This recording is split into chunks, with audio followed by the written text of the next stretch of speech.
Assalamualaikum warahmatullahi wabarakatuh. Salam jumpa lagi dengan saya Samsur Ramli dalam channel pengadaan Samsur Ramli. Hari ini betul-betul banyak request tentang membahas terkait dengan PPN 11%. Hari ini tepat di tanggal 1 April. Sebenarnya udah beberapa kali saya mencoba untuk memformulasi kira-kira seperti apa dampak dan kemudian efek regulasi terkait dengan PPN yang baru dengan proses pengadaan barang jasa pemerintah. Tapi belum juga mendapatkan formulasi yang fix gitu ya. Tapi karena ini sudah tanggal 1 April, kemudian banyak kawan-kawan yang bertanya bagaimana pemikiran saya, khususnya pandangan saya terkait dengan perubahan PPN 11% ini. Bahkan nanti di 2025 juga akan naik lagi menjadi 25% dan itu sudah ada di undang-undang terkait dengan judulnya ini di Undang-Undang Nomor 7 tahun 2021 terdapat judulnya menarik juga ya, yaitu tentang harmonisasi peraturan perpajakan. Ini kalau saya baca juga bagian dari perubahan kebijakan besar di Republik Indonesia. Nah, saya tidak ingin berpanjang lebar tentang apa sebenarnya secara politis, ekonomis dan seterusnya. Baik, Assalamualaikum warahmatullahi wabarakatuh. Salam pengadaan, salam sehat, dan juga saya tidak lupa mengucapkan selamat menyambut masuknya bulan Ramadan 1443 Hijriah, 1434 ya. Asik. Assalamualaikum warahmatullahi wabarakatuh. Salam pengadaan, salam sehat, salam menyambut Ramadan yang akan datang. Semoga umur kita panjang, kemudian kita bisa menunaikan ibadah Ramadan dan memperbanyak ibadah di bulan Ramadan ini. Amin ya robbal alamin. Khususnya kepada saudara-saudara saya yang seiman, umat muslim, dan juga tentu seluruh doa juga kepada semua kita semua ya.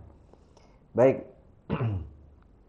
Assalamualaikum warahmatullahi wabarakatuh. Salam jumpa dengan saya Samsur Ramli dalam channel pengadaan Samsur Ramli.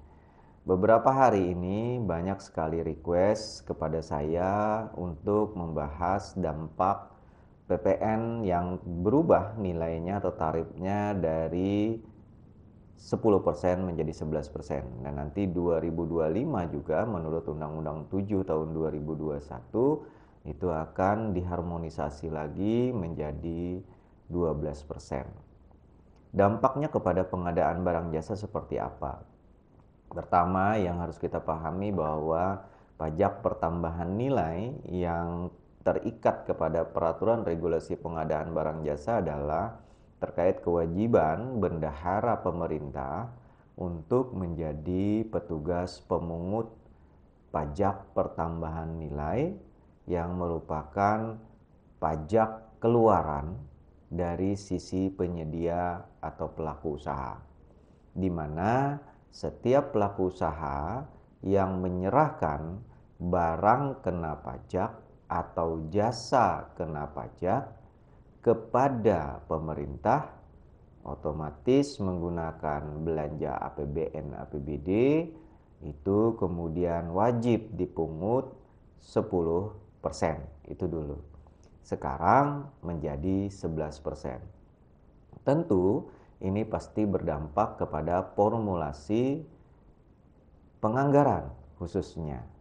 Jadi kalau kita berbicara tentang PPN, maka sudah harus dipertimbangkan pada saat kita menyusun anggaran. Nah, berdasarkan request-request itu, kemudian saya mencoba menyusun flowchart ya, alur pikir.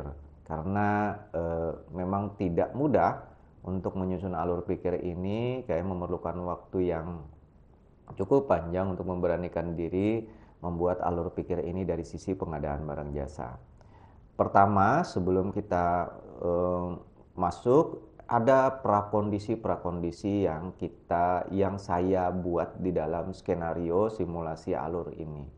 Seperti saya sebutkan awal tadi bahwa PPN itu mempengaruhi proses penganggaran sebenarnya. Bukan hanya terkait dengan HPS dan seterusnya. Paling utama adalah ketika bercerita tentang PPN 11%, maka harusnya sudah dipertimbangkan pada saat menyusun anggaran. Yang jadi masalah memang dalam menyusun anggaran sangat jarang atau terlupakan bahwa mindset menyusun rencana umum pengadaan berdasarkan program kegiatan subkegiatan itu tidak disusun pada saat sebelum menyusun RKA. Seperti kita ketahui di Perlem 11 tahun 2021 khususnya di pemerintahan daerah, saya sangat firm untuk menyatakan bahwa rencana umum pengadaan ini harusnya merupakan bagian yang sudah integral bergabung dikombinasikan dengan rencana kebutuhan barang atau yang disebut dengan RKB. Nah, kemudian RKB itu disusun berdasarkan beberapa standar. Ada standar kebutuhan, ada standar barang, kemudian menghasilkan standar satuan harga atau standar biaya.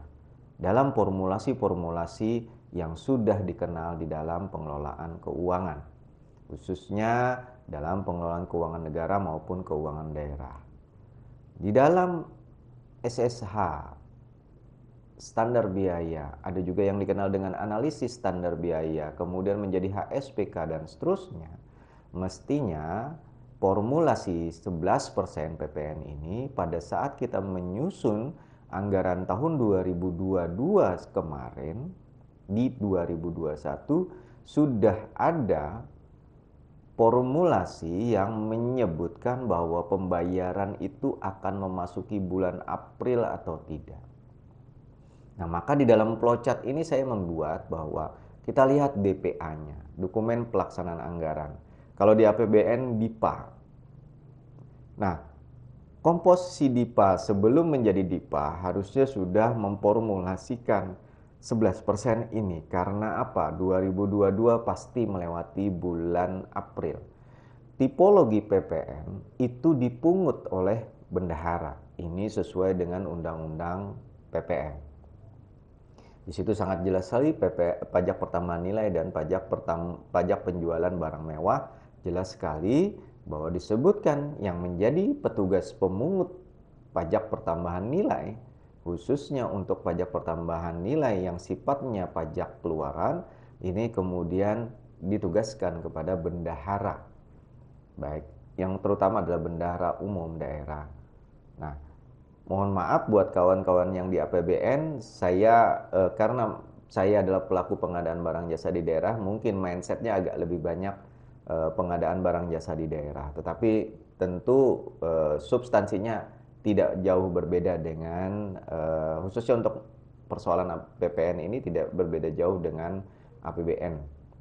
Nah, kembali kepada formulasi tadi, maka kalau kita lihat perhitungan PPN 11% di tanggal 1 April tahun 2022 ini harusnya sudah menjadi pertimbangan pada saat menyusun rencana umum pengadaan, kemudian digabungkan dengan RKB, di mana di dalam RKB itu salah satu inputnya adalah standar satuan harga dan standar biaya.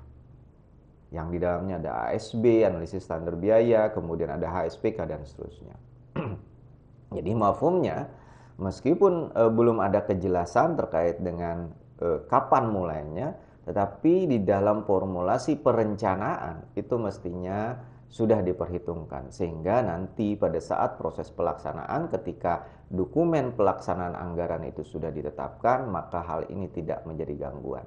Tetapi apa boleh buat, fenomenanya di kenyataannya mungkin ada beberapa atau banyak yang tidak menjadi bagian formulasi di dalam DPA. Maka saya mulai alur pikirnya dari sejak ditetapkannya DPA atau DIPA.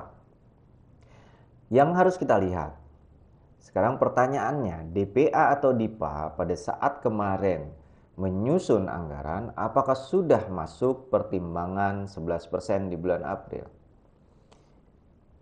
Khususnya tanggal 1 April sekarang, maka ketika DPA itu belum mempertimbangkan 11%, maka yang bisa dilakukan adalah dari sisi mindset pengadaan barang jasa, maka kita lihat kalau tidak mempertimbangkan, maka yang bisa kita lakukan adalah merevisi spesifikasi atau rancangan kontrak. Misal yang tadi spesifikasinya, misalkan harus bangunan berlantai 3. Bisa saja karena ada rasionalisasi terkait PPN 11%. Kalau kita lihat memang 10 dan 11% ini hanya 1%. Tetapi bisa jadi nilai 1% ini untuk proyek-proyek yang besar itu bisa berdampak kepada bagian output penting dari pekerjaan atau bagian output penting dari kegiatan tersebut. Maka kalau ini berdampak penting, maka kita perlu merubah atau merasionalisasi spesifikasi HPS, spesifikasi atau rancangan kontrak.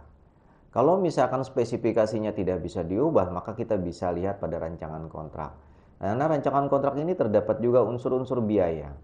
Misalkan di dalam konstruksi, jaminan umur konstruksi yang tadinya disebut maksimal 10 tahun misalkan. Ketika dirasionalisasi terkait dengan mutu, kualitas, dan seterusnya, bisa saja rasionalisasi PPN 11% ini juga mengurangi masa umur konstruksi atau jaminan kegagalan konstruksi atau jaminan kegagalan bangunannya. Nah, ini juga bagian karena ini rancangan kontrak ya, atau juga misalkan merasionalisasi terkait dengan biaya-biaya lainnya yang mencakup di situ sehingga kita kurangi dari sisi tanpa merubah atau tanpa mengganggu output besar dari pencapaian kegiatan yang sudah ditetapkan dalam program kegiatan subkegiatan.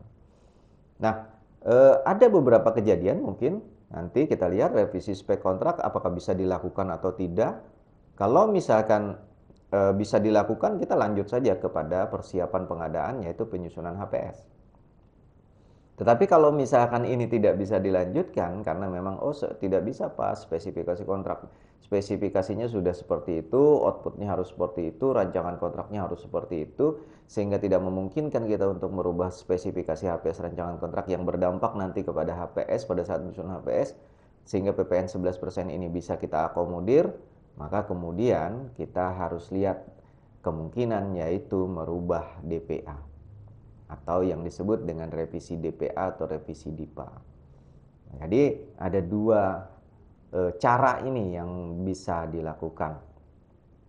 Tapi harus diingat lagi tadi standing point-nya adalah apabila pembayaran pelaksanaan pekerjaan ini melewati bulan April. Karena bagaimanapun juga bendahara mau tidak mau, suka tidak suka, ketika terjadi penagihan pembayaran tanggal 1 April dan seterusnya, itu akan menggunakan norma 11%. Tidak akan menggunakan norma pada saat kita menyusun anggaran.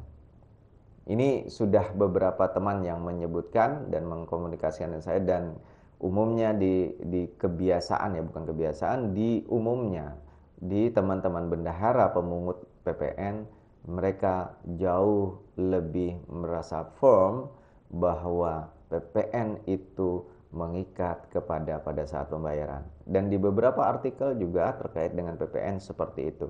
Jadi menurut saya secara regulasinya memang PPN itu harus ditagihkan berdasarkan bulan penagihan dan pembayarannya.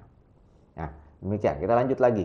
Jadi kita bisa lakukan revisi spesifikasi atau rancangan kontrak kalau memang tidak bisa dilakukan karena akan merubah output besar dari kegiatan, subkegiatan, dan program, maka otomatis kita akan melakukan perubahan DPA.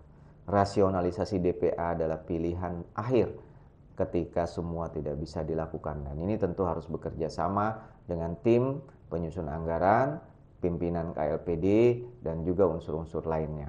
Nah, kemudian kalau revisi spesifikasi HPS rancangan kontrak tadi misalkan bisa dilakukan, maka lanjut kita kepada penyusunan HPS. Atau juga ternyata dokumen pelaksanaan anggaran sudah mempertimbangkan 11%. Maka ini persoalan yang aman menurut saya. Tinggal kita formulasi di penyusunan HPS. Misalkan ada pembayaran termin bagian pekerjaan yang di bulan Maret, tidak di bulan April, maka otomatis dibayarkan sebesar 10% PPN-nya. Nah, kemudian begitu masuk bulan April tentunya harus dialokasikan 11%. Nah, ini bagian-bagian juga yang harus kita pertimbangkan. Nah, seterusnya ketika penyusunan HPS sudah kita lakukan, maka kita lihat apakah kita sudah siap untuk melakukan persiapan pemilihan. Ini opsi pada saat penganggaran sebelum proses pemilihan. Hal inilah yang perlu kita pertimbangkan. Tapi dalam konteks sekarang, DPA tidak mempertimbangkan PPN 11%, loss saja sampai penyusunan HPS, HPS sudah ditetapkan, kemudian masuk rapat persiapan pemilihan, tetapi belum dilakukan tender, maka kita akan lihat apakah HPS sudah memperhitungkan PPN 11%. Kalau tidak, maka segera seperti asumsi penyusunan anggaran, lakukan revisi spesifikasi rancangan kontrak pada saat rapat persiapan pengadaan oleh PPK bersama tim. Jika revisi tidak dapat dilakukan, maka naik lagi ke atas yaitu revisi DPA. Tentu akan penundaan pelaksanaan proses tender dan seterusnya. Baik, selanjutnya, jika memang penyusunan HPS ini sudah loss sampai persiapan pemilihan, kemudian sudah memasuki tahapan tender, dan kemudian pada saat tahapan tender kita lihat posisi kita ada di mana. Oh, posisi kita misalkan masih pada sebelum batas akhir pemasukan penawaran. Maka di sini ada opsi yang bisa kita lakukan. Kalau misalkan batas akhir pemasukan penawaran itu belum terlewati atau tidak terlewati, maka kita bisa melakukan revisi spesifikasi rancangan kontrak yang nantinya akan berdampak kepada revisi HPS ya. Maka kita melakukan revisi spesifikasi HPS rancangan kontrak, kemudian perubahan ini disepakati bersama PPK, PPK merubah menetapkan ulang spesifikasi HPS rancangan kontrak, kemudian melakukan adendum dokumen pemilihan. Bagaimana kalau misalkan revisi spesifikasi HPS rancangan kontrak tidak bisa dilakukan? Maka tentu menurut saya hal yang sangat bijak sekali adalah kita segera melakukan perubahan revisi DPA. Karena melakukan perubahan revisi DPA, maka otomatis sebenarnya proses tender terpaksa harus digagalkan. Karena apa?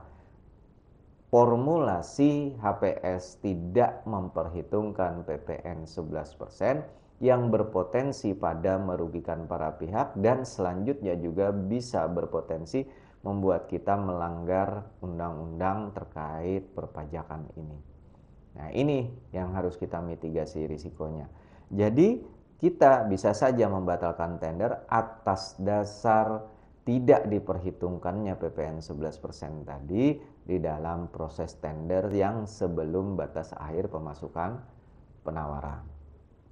Oke, selanjutnya, bagaimana kalau misalkan loss juga, Pak? Batas akhir pemasukan penawaran sudah terlewati. Maka mau tidak mau, suka tidak suka, kita harus segera melakukan, karena proses sudah melewati masa batas akhir pemasukan penawaran, kita harus melakukan evaluasi. Kemudian Pokja di dalam proses evaluasi termasuk pada saat pembuktian kualifikasi itu diberikan titipan oleh PPK untuk mengklarifikasi kepada penyedia tentang kemungkinan-kemungkinan terkait dengan PPN 11% ini. Tentu Pokja tidak mengambil keputusan di sini, hanya menginformasikan saja opsi-opsi yang nanti akan bisa diambil oleh para pihak untuk menghadapi ini. Opsi-opsinya apa? Kita bisa lihat.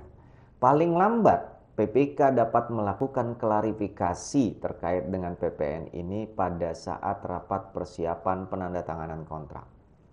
harus betul-betul disepakati bersama sebelum tanda tangan kontrak setelah terbitnya SPPBJ, karena tadi rapat persiapan SPPBJ sudah tidak ada lagi, dan Pokja juga tidak memiliki kewenangan untuk mengambil tindakan terkait itu, maka tugas utama ada di PPK dan tim untuk melakukan rapat persiapan penandatanganan kontrak dan mengklarifikasi persoalan ini sebagai salah satu hal yang diklarifikasi sebelum tanda tangan kontrak. Apa opsinya? Opsinya adalah kalau misalkan penyedia tidak keberatan dengan asumsi perhitungan, asumsi perhitungan pada saat nanti tanda tangan kontrak dan pelaksanaan pekerjaan di pembayaran ditagihkan 11%, sementara dalam formulasi HPS awal itu PPN-nya 10%, maka mereka bisa saja menerima itu, bisa melihat oh masih tetap memiliki atau profitabilitasnya masih cukup untuk mereka melaksanakan pekerjaan dan ini tidak mengganggu proses pelaksanaan pekerjaan, maka bisa saja tanda tangan kontrak dilakukan kemudian pelaksanaan pekerjaan dilanjutkan. Tetapi ketika penyedia keberatan persoalan ini, maka tidak ada opsi bagi PPK untuk menolak penyedia untuk mundur dari proses. Tetapi mundur dari proses ini juga pilihan penyedia, bukan yang dipaksakan oleh PPK. Kalau penyedianya bilang bahwa apakah masih ada kemungkinan kira-kira dilakukan perubahan kontrak nanti pada saat proses pelaksanaan, maka PPK pun harus juga membuka peluang ini. Karena bagaimanapun juga kalau kita lihat dari kronologisnya, ada ketidaksesuaian antara proses pada saat proses perencanaan dan kondisi pada saat lapangan. Meskipun di sini dalam tanda kutip saya melihat ada kealfaan dari pihak pengguna anggaran khususnya pada saat menyusun anggaran dan menyusun rencana umum pengadaan selanjutnya RKA dan seterusnya, ini ada kesalahan dari pihak owner. Maka dalam proses ini kita harus melihat bahwa sangat mafhum sekali karena sudah umum terjadi persoalan dalam menyikapi PPN 11% ini. Tentunya para auditor, kemudian juga para penegak hukum harus memiliki kebijaksanaan dalam menghadapi ini. Untuk itu saya sangat menyarankan dalam pengambilan keputusan nanti untuk case yang sudah sampai pada tahap klarifikasi penandatanganan kontrak atau rapat persiapan penandatanganan kontrak, sebelum mengambil keputusan-keputusan, kalau lanjut itu tentu sudah menjadi resiko konsekuensi penyedia ketika menyetujui. Kalau penyedia tidak menyetujui, maka opsi kita menyerahkan apakah penyedia mau mundur atau terus. Kalaupun dia menyatakan terus, maka PPK harus mencari jalan keluar bersama. Karena bagaimanapun juga penyedia yang menawar dan kemudian akan berkontrak tidak memiliki andil atas kesalahan ini secara substansial. Maka kemudian kita bisa tanyakan opsi-opsi ini kepada teman-teman auditor internal untuk mengambil keputusan ini. Saya terus terang saya terus terang memberikan opsi membuka, yaitu ya saya terus terang tetap setuju kalau dilakukan kesepakatan bersama bahwa untuk tanggal 1 April ini dan seterusnya apabila belum dipertimbangkan pada saat kemarin tender sehingga pada saat rapat persiapan tanda tangan kontrak persoalan PPN 11% ini bisa menjadi satu trigger dari perubahan kontrak yang dituangkan ke dalam adendum kontrak. Kalau persoalan penyedia tadi mundur kemudian kita masuk ke cadangan kemudian ditanyakan lagi apakah dia bersedia dan segala macam, berarti kita tidak punya opsi untuk adendum kontrak. Kalau ini terjadi tidak punya asumsi adendum kontrak, maka otomatis tadi penyedia pemenang ditawarkan untuk mundur tanpa dikenakan blacklist. Kemudian ditawarkan lagi kepada penyedia cadangan. Apabila penyedia cadangan tidak juga menerima, maka dia juga mundur, kemudian kita berkontrak dengan penyedia cadangan 2. Penyedia cadangan 2 juga misalkan tidak menerima, maka otomatis tender menjadi gagal dan kemudian tender ulang. Tapi kalau misalkan di antara pemenang cadangan 1, cadangan 2 menerima Karena kita tidak punya opsi untuk melakukan adendum kontrak nanti pada saat tanggal 1 April, maka otomatis pemenang cadangan tadi atau pemenang yang menerima konsekuensi harus tidak keberatan nanti pada saat pembayaran dipotong atau dipungut 11%. Sementara pada asumsi penyusunan HPS itu masih 10%. Ini dalam hal tidak ada opsi atau penguat bahwa dokumen kontrak bisa diadendum nanti pada saat pelaksanaan. Apabila opsi adendum kontrak ini ada dan harapan saya diperkuat secara bersama-sama bersama APIP, pengguna anggaran, kemudian juga kalau bisa dilibatkan teman-teman dari pihak pengelola keuangan yang memiliki pandangan terkait dengan kondisi yang nanti akan terjadi, maka dari rapat itu kemudian apabila diambil kesimpulan bahwa ini boleh diadendum pada saat tanggal 1 April dan pola adendumnya seperti apa, bisa terjadi penambahan nilai kontrak karena di situ PPN-nya dari 10 menjadi 11% dan harus diperhatikan hal-hal lain ya, hal-hal lain jangan sampai terjadi kemahalan dan seterusnya. Maka perhitungan ini perlu sekali melibatkan aparatur internal, aparatur pengawas internal pemerintah, baik itu Itjen, inspektorat, atau juga melibatkan teman-teman dari BPKP. Ini langkah bijak untuk menentukan apakah boleh diadendum atau tidak.